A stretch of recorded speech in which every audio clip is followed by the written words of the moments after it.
한 번의 어떤 충격은 피하기는 어렵지 않겠나 보고 있습니다. 한 번의 충격은 피하기는 어렵다. 저 그럼 여기서 한 가지 더 질문 드리고 싶은 게요.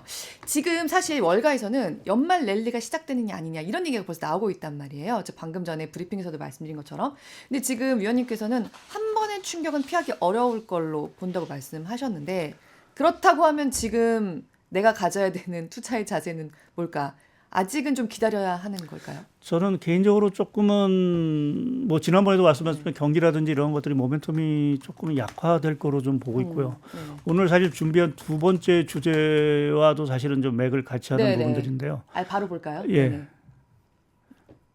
예, 네네. 두 번째 소비 경기가 흔들린다라는 부분은 조금은 좀 연말 랠리와 관련돼서 조금은 부정적인 어떤 흐름이 아닌가 좀 보고 있습니다. 지난 금요일 날 미국의 그 10월달 소비자 심리 지수가 발표가 됐죠. 상당히 급락을 했습니다. 네. 저희가 떨어질 거라고 예상은 했지만 사실은 하락폭 자체가 상당히 컸고요. 또 소비자들이 생각하고는 1년의 기대 인플레이션 자체도 상당히 급등을 했습니다. 네. 그래서 이거를 보게 되면 소비 심리 자체가 뭔가 갑자기 얼어붙은 어떤 생각이 좀 드는 부분들이고요. 또 최근에 이제 여러 가지 나오는 뉴스 중에 하나 조금 주목이 되는 게 오늘 차트를 하나 준비를 했는데요. 네. 소위 이 명품 소비라는 부분 자체가 최근에 많이 좀 흔들리고 있다라는 네. 얘기가 나옵니다. 저 위에 화면에 파란색으로 보여드리는 것이 이제 글로벌 명품 주가 지수인데요. 뭐 네. 한 80여 개 명품 관련 생산이 뭐 유통을 하는 업체들을 이제 모아놓은 주가 지수입니다. 네.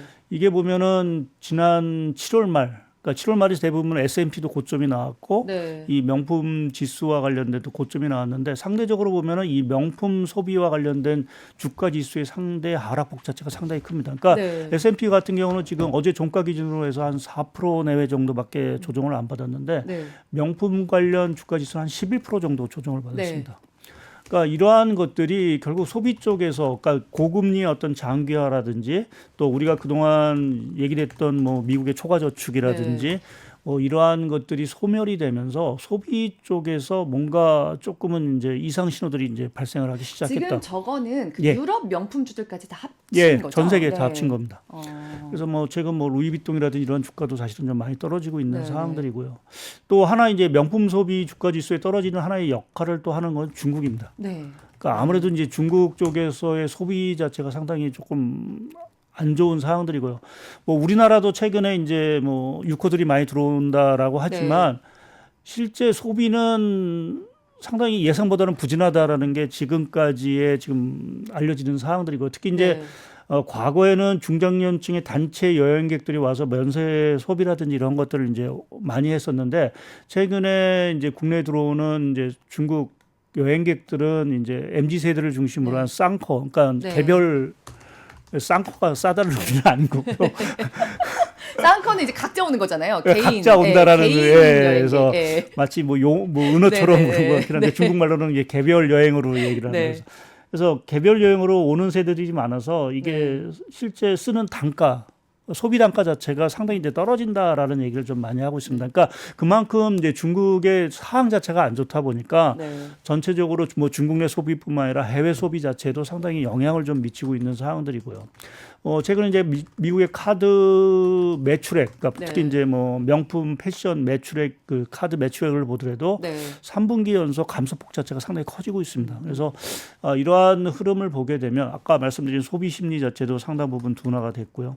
그래서 연말에 결국 우리가 산타넬리를 기대한다라는 거는 연말 뭐 크리스마스 또 뭐 추수감사절 이러한 쪽에 이제 소비 자체가 상당히 좀 늘어날 거로 이제 생각을 하는데 그 부분에서 사실은 조금은 좀 우울한 어떤 지표들이 이미 좀 나오고 있다라는 측면 거기에 지금 말씀드린 대로 중동 문제도 사실은 어떻게 될지 모르죠.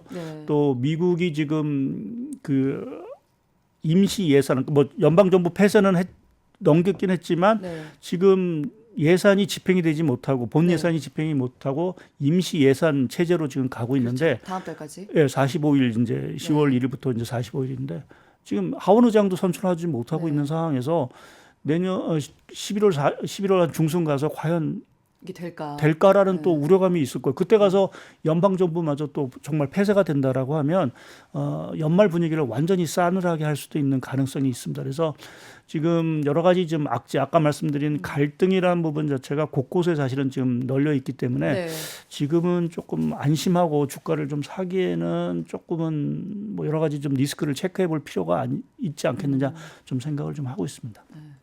위원님께서는 한 번의 충격은 좀 있을 것 같다. 지금 여러 가지로 굉장히 뭐 미국 경제만은 연착륙할 것이다 이런 얘기들을 하고 있지만 그런데 또 안을 들여다보면 소비 심리는 굉장히 빠르게 위축되고 있고 그렇게 조용히 지나갈 것 같지만 않다. 좀 이렇게 말씀을 주셨어요. 근데 정말 그 미국의 지금 하원 의장 문제도 그렇고 네. 사실 밖에서 보면 아, 미국인데 왜 저래라는 생각도 들고 아, 누가 봐도 지금 뭐 미국 정부가 셧다운 되지 않은 게 돈도 많이 써야 되는 나라에서 당연히 국민들이 그쪽을 지지해야 될 것 같지 않나 싶은데 또 사실 미국 내에서도 갈등이라는 게 워낙 커져 있다 보니까 뭐 나라 살림이야 어떻게 되든지 간에 일단 여당하고는 타협하지 마라고 하는 강경파들에게 공화당 지지자들이 힘을 분명히 실어주고 있기 때문에 저 안에서 저렇게 강경파들이 막 뭐 사상 초유의 사태로 뭐 자기 당 소속의 하원의장도 쫓아내고 이런 걸 할 수가 있는 거잖아요. 그렇죠. 네. 그 기본에는 뭐 제 생각에는 결국 양극화 문제인 것 같습니다. 네. 그러니까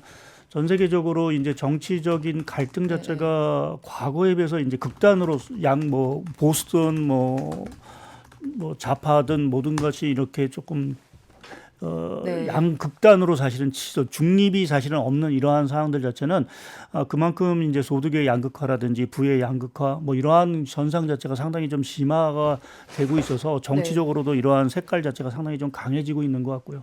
그러니까 과거에 그 미국의 어떤 정치적인 어떤 흐름 그 추세를 보더라도 그러니까 중립의 어떤 그 계층 자체는 상당히 갈수록 얇아지고 있는 것 같고요. 네. 양극단으로 사실은 이렇게 퍼지고 있어서 지금의 하원의 사태 자체가 과연 잘 마무리될 수 있을까라는 좀 우려도 사실은 좀 있습니다. 그것이 뭐 결국 민주당도 사실은 뭐 하원의 그 공화당이 저런 내분 사태를 결국 계속 지켜볼 수밖에 결국 더 부채질을 할 거고요. 내년 네. 대선을 앞두고 해서 민주공화간의 갈등뿐만 아니라 그러한 뭐 각 당 내에서의 어떤 그런 갈등 요인들을 생각해 봤을 때 미국 경제, 미국 정치 뭐 이러한 것들이 이전만큼 못하다. 그것이 지금 전 세계적으로 말씀드린 뭐 세 개의 전쟁이 됐든 네 개의 전쟁이 됐든 뭐 이러한 어떤 각종 전쟁에 대한 어떤 것으로 사실 표출화되고 있는 것들이 아닌가 좀. 그러니까 그만큼 과거에 비해서 미국의 어떤 절대적인 그 패권력이라 할까요? 이러한 것들이 상당히 좀 약화된 부분. 그러니까 전 세계적으로 다극화되는 어떤 것도 하나의 어떤 갈등 경제의 어떤 중요한 배경 중에 하나라고 봐야 될 것 같습니다. 그래서 여기서 오늘의 마지막 질문을 좀 드릴게요. 저 JY님이 주신 질문인데요. 그러면 지금 증시 같은 경우에 한 번의 위기가 더 있을 것 같다라고 했을 때 사실 요 며칠은 금이 다시 금에서 좀 안전자산에서 빠져나가는 돈이 빠져나가는 모습을 보였는데 그럼 이런 상황에서는 금인 건지 금에 대해서는 전망 어떻게 보시는지. 글쎄요, 뭐 금에 대한 투자도 좋기는 하지만 사실은 금 가격이 그렇다고 해서 뭐 저희가 수익률을 그렇게 좋게 볼 수 있는 어떤 가격대까지 급등할 것 같지는 않고요. 오히려 저는 좀 중장기적으로 봤을 때는 좀 채권 쪽에 오히려 좀 유리하지 않을까 좀 네. 보고 있습니다. 그러니까 네. 지금 국채 금리 자체가 올라가긴 하지만 네. 또 제가 뭐 어떤 뭐 최악의 시나리오의 경우 이제 뭐 스태그플레이션이 발생해서 뭐 미국의 금리가 더 올라가고 하는 가능성은 분명히 열려 있는 부분들이 있긴 네, 합니다. 그렇지만 결국에 가서는 경기라는 자체가 둔화가 될 수밖에 없고요. 또 미 연준 입장에서도 추가적으로 더 금리를 내리기 어려운 국면으로 간다라고 하면 뭐 올해는 모르겠지만 내년을 바라봤을 때는 오히려 채권 쪽에서의 수익률을 내는 데 있어서 조금 유리한 환경들이 좀 조성이 되지 않겠느냐라는 좀 생각을 하고 있습니다. 뭐 그 후에 뭐 금리가 떨어지면 주식시장도 다시 올라가는 어떤 이런 흐름을 좀 보이긴 하겠지만 지금의 경제 펀더멘탈이라든지 제반 뭐 안전자산 선호 현상 뭐 이러한 것들을 좀 생각해 보면 뭐 굳이 금에 투자, 뭐 단기적으로 투자하는 건 모르겠지만 뭐 뭐 내년까지의 흐름으로 봤을 때는 오히려 조금 뭐 국채, 뭐 채권이라도 사실은 뭐 회사채도 있긴 하지만 국채 쪽에서의 어떤 투자가 상대적으로 메리트가 조금 있지 않을까 좀 보고 있습니다.